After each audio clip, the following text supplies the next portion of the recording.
이런 이야기를 하니까 그 정책이 바로 그 역사관에 기초한 정책을 펴게 됐어요. 김영삼의 실패는 뭐냐? 누구하고 싸웠느냐? 정치는 적과 동지를 구분하는 것입니다. 김영삼의 정치는 자기 편하고 싸운 정치입니다. 우리 편을 적으로 만들어가지고 싸우다가 보니까 보수 세력을 분열시키고 드디어 김대중 정권이 등장할 수 있는 그 카펫을 깔았습니다. 역사관이 잘못되면은 그렇게 됩니다. 우리가 걱정하는 것은 이 젊은 세대의 역사관이 지금 김영삼식으로 그렇게 되고 있는 정도가 아니라 김대중 노무현식 역사관으로 크게 오염돼가지고 그 증거가 뭐냐? 이 넓은 땅에 이승만 대통령 동상 하나 세우는 땅을 주지 않는다. 박정희 대통령 기념관 하나 아직 보이지 않는다. 보이지 않는다. 왜 대구에는 왜 박 대통령 기념관이 없습니까? 박 대통령 하면 다 대구 사람으로 여기는데 그러면 대구 분들은 박정희라는 인물을 그렇게 생각합니까? 박정희 때문에 나는 대구 사람으로 태어난 것을 후회한다 이렇게 생각하기 때문에 여기 대구에 박정희 동상이 없습니까?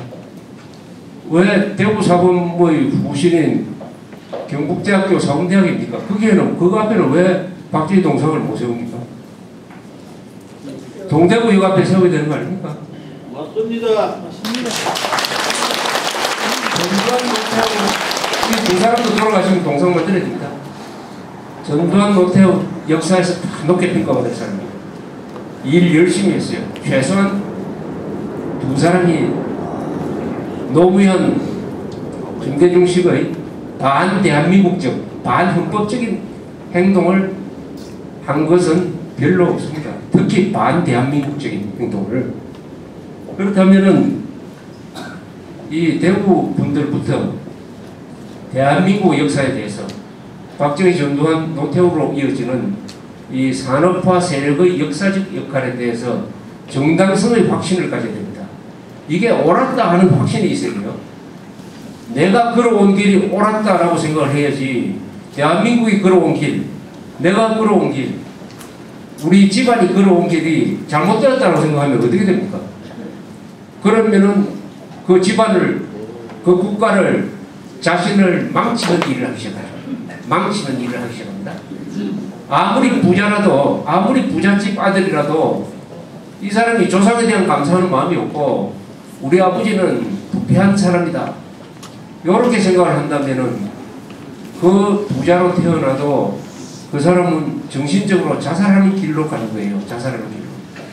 오늘날 상당수의 젊은이들이 그렇습니다.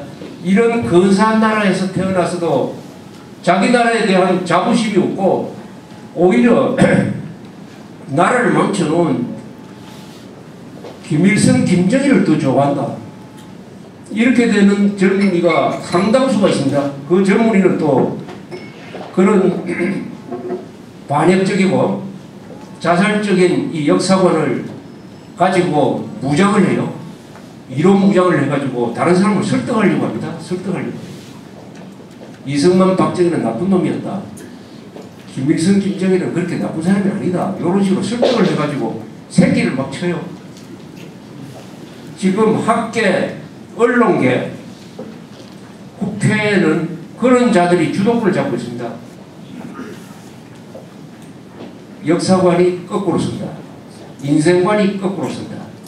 무례해진다. 이렇게 되죠. 무례해진다.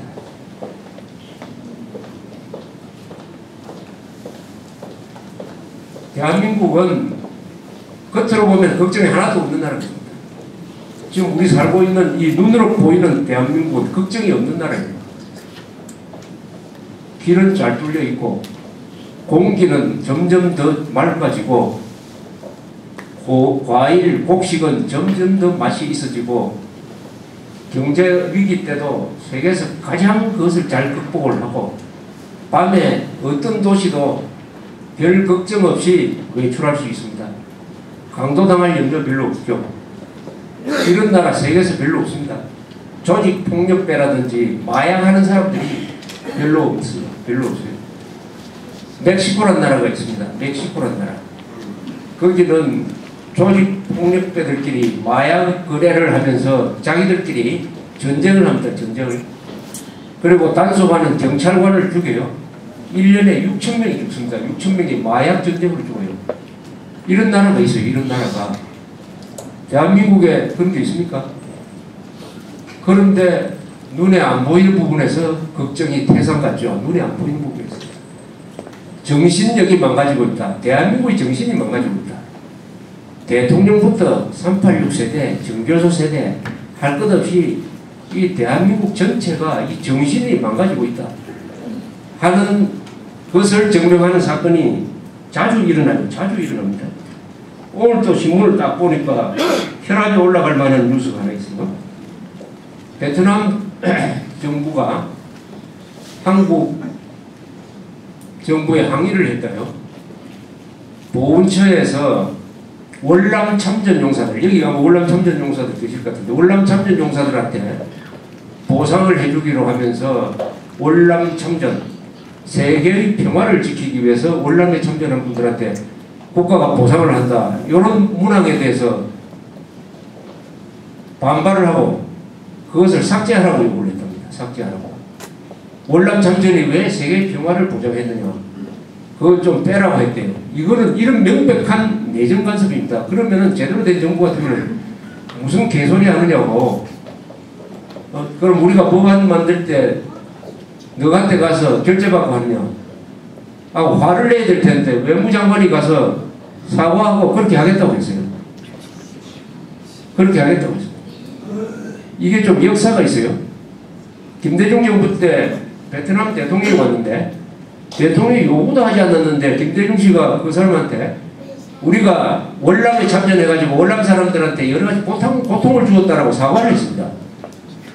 그 연장선상에서 이런 망발이 일어났습니다. 이명박 정부는 그렇게 반헌국지고 반국가적인 정부는 아니죠. 다만 용기가 좀 부족하죠. 그런데 이렇게 양보를 하는 걸 보니까 아마 베트남에서 무슨 공사를 따고 하려는 뭐 그런 계산이 있는 것 같아요. 그렇더라도 양보를 할 수 있는 게 있고 양보를 할 수 없는 게 있습니다. 이런 것은 절대로 양보를 하면 안 되죠. 또 사실과 다르지 않습니까? 우리가 월남에 30만 명을 보내서 약 5천 명이 전사를 하고 약 10,000명이 부상을 했습니다. 그렇게 해서 지켜내지를 못했어요. 그 정권을 지켜내지는 못했습니다. 그러나 우리가 보낸 것은 정의로운 일이었습니다. 우리의 동맹국인 미국이 거기서 고전을 하는데 우리가 도와야 안 됩니까?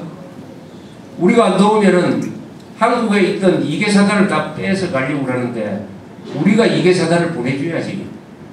그리고 보내는 김에 우리도 장사 좀 하자고 그래서 월남에서 돈을 많이 벌었습니다. 그것 가지고 1960년대 경제개발에 썼어요. 더구나 월남에서 큰 공사를 많이 했습니다.